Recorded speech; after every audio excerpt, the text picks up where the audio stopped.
Craters of the Moon, Centennial. 1924 to 2024. Nature Journaling on the Moon with Karen Jacobsen and Mary Arnold.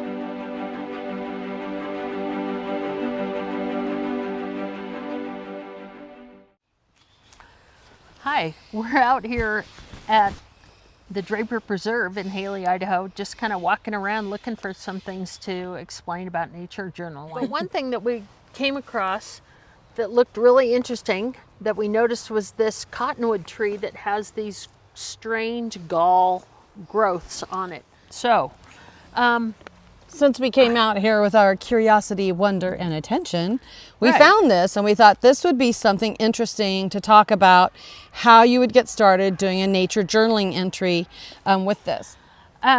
So one of the first things we start to do is to just make observations about it. So Mary and I were talking about it. It's fun to come out with a partner.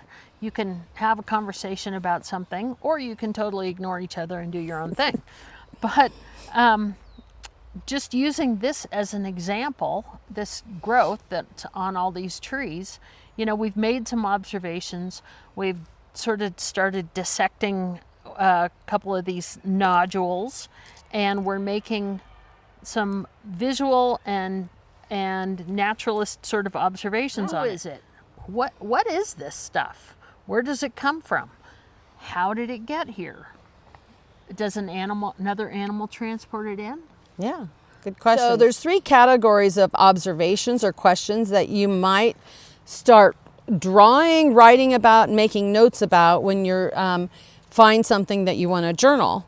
The first one is when you say, I notice. I notice that it looks like there's this bug. I notice this is brown. I notice you're going to use your five senses. The second category of question is where you'll say, I wonder. Like Karen was saying, where did this come from? Who might we ask a question of to find out more? When did this happen? Is this just something that happened this last year? Is it something that has been here for many years? And then the third category of questions is, it reminds me of. So it reminds me of a little bit of, like, I don't know, like a mushroom almost, but it's hard. It's not soft like a mushroom. This allows you to make connections to other observations in nature, and that's really where the poetry comes in when you're doing your nature journal. Karen started doing a little bit of a journal entry on that. Just basically, we found this, we were very curious about it, and she started drawing a journal entry. So if you find something that you're curious about out in nature, pick it up, sit down, and try and go through. I wonder, I notice, this reminds me of.